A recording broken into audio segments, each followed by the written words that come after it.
I'm Melinda, and welcome back to my channel, Therapized Life. Today, we're starting part 4 of our mental health series, focusing on mental health in kids.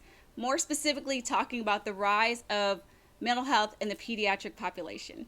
Now, let me know in the description box down below if you'd like me to go a little bit deeper with this subject and talk about mental health perspectives and problems from a provider standpoint, since I've treated numerous pediatric population patients, or from a parent perspective, since some of my own kids have had mental health struggles and we've had to deal with mental health issues and things in our own household. All right, like I said, this video is going to specifically focus on things that have contributed to the rise of mental health problems in the pediatric population.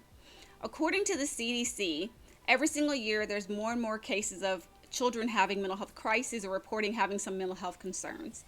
In 2003, the CDC reported between the ages of 3 to 17, there was 5.4% of kids reporting either some type of anxiety or depression that was occurring with them. In 2012, that had already risen to 8.4% and has continued to rise ever since. So what are the things that are causing kids to feel more stressed, feel more anxious, or leading to them to just have any type of mental health disorders at all? Well, in this video, we're going to look at four specific factors to what's causing kids to have more increased mental health problems.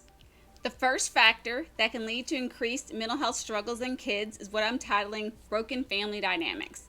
And what do I mean by that? Well, some examples of what I'm considering those are young parents, single parents, or families where the parents have divorced.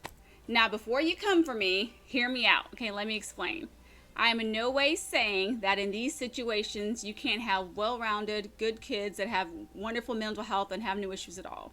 But what I am saying that in these situations there are certain factors that can cause increased risk for kids to be at risk for having mental health struggles. Let me give you an example. In a single parent family situation or in a young parent situation, a lot of times in those situations, let's take for example a single parent. The parent has to do all the jobs for everybody, so their mother and father. They have to provide for the family, make sure there's food, so they have to get to work, make sure the kid gets to school, everything is done, it all falls on one parent. Well, a lot of times kids, they want to help, they are sponges, they absorb everything they see from their parents. So they see their parents trying their hardest, doing everything they can, so they want to decrease the stress from their parents. A lot of times in these situations as well, kids will start having to, a lot of times have to have more responsibilities to help out around the house to help the parent. Whether these are given or self-imposed, a lot of times that ends up being a factor. So the kid maybe is helping, assisting with siblings, or taking some of the care of the house itself with chores or other things, or sometimes they're even having to get jobs to help provide some more income for the family system. And then let's talk about divorced parents. Even when parents divorce in amicable circumstances and getting along well and co-parenting well, even in those situations, a lot of times, like I mentioned earlier, kids are sponges and they view everything. And even if parents tell them that, hey, it's not your fault this happened, something I've seen time and time again is kids tend to blame themselves for things going wrong inside the home. A lot of kids have a very egocentric view of the world, meaning that they see the things only from their own point of view and their perspective. So when something happens to them, they figure that they had to have a direct correlation to causing it to happen. So in situations where parents divorce, they figure, I had to do something wrong or mom and dad would stay together. So this causes kids to have a lot of guilt, a lot of self-doubt, a lot of negative self-talk, things like that to occur. Even in situations where I hear both parents telling the kid, hey, this has nothing to do with you, we both love you, this was our decision, whatever the case is, kids still come to me and tell me, I hear that, but I must have done something wrong. Maybe if I hadn't done X, Y, and Z, mom and dad would still get along. I must have added some type of stress that they just don't want to tell me. So again, these are family dynamic issues which can sometimes put kids at greater risk for having some mental health strategies. A second important factor that's greatly affecting the mental health of our kids is lack of socialization. As a people, we are naturally social creatures. We like to be out around each other, hang out and do things. But especially during this recent time of the pandemic, we've been telling our kids that, hey, instead of getting out and doing things, seeing people, doing recreational activities like sports, going to school, hanging out with friends, all those kind of things, now we have to stay home, close our doors, we can't get close to anybody.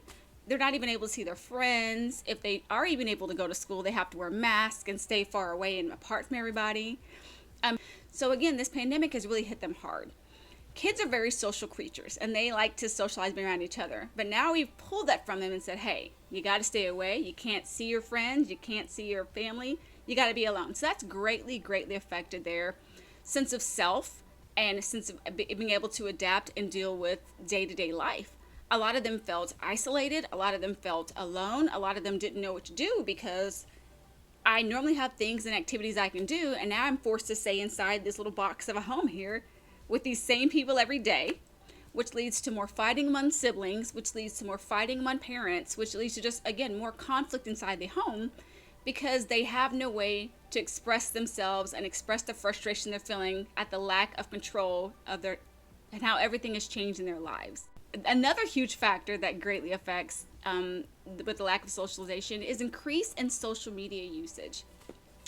Now, don't get me wrong. There's nothing wrong with social media. There's nothing wrong with technology. And I think it's great that as a people, as a country, we've advanced so far. But sometimes technology and social media, kids are so focused on playing video games and being on Instagram and talking on the phone and things of that nature that they're forgetting to just play and just to be kids and do just normal things, interact. I've been in there multiple times, and my kids will literally text each other sitting next to each other. I mean, hello, just say hello just look over and say hi. Or if they can't play Roblox or play on the computer, they're bored. They can't think of anything to do. They become so used to depending on social media that they've lost the ability to manage day-to-day struggles. They've lost the ability to the creativity. They've lost the ability to conflict resolution, to things like that, because all of their brain power is focused on this one device. A lot of times, so much of their time and energy is spent into that they don't take the time to develop themselves and their own psyche and their own interests and things of that nature. And so when they're deprived of this device that they want to play on, or they're not allowed to do the time with social media, they don't know how to cope. And they melt down and they get upset and stressed because that's the only thing that for them is a coping mechanism for them. So instead of turning to other activities or coming with other ways to grow themselves and become more whole as a person, this device and social media has become all that for them. And that moves us on to our third factor causing kids to have increased risk for mental health struggles, which is what I title participation mindset.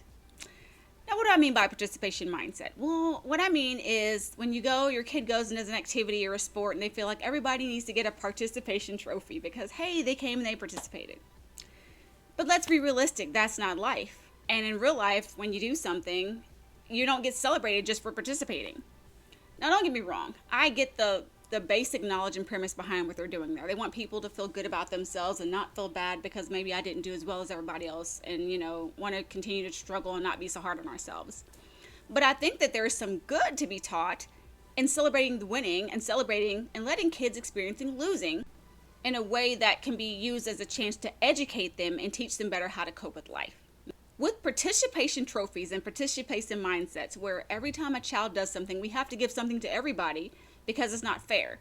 Whether this is you have to give Valentine's to everybody because this kid's feelings is going to be hurt, or whether it's we played on this team and everybody has to get some kind of trophy, so I have to make up awards for every kid to feel like they're included, we're setting kids up for failure.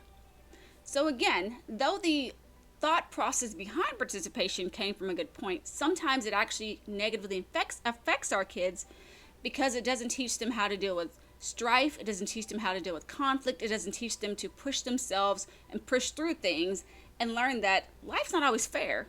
And that moves us on to the fourth and final point, which I've titled learned helplessness.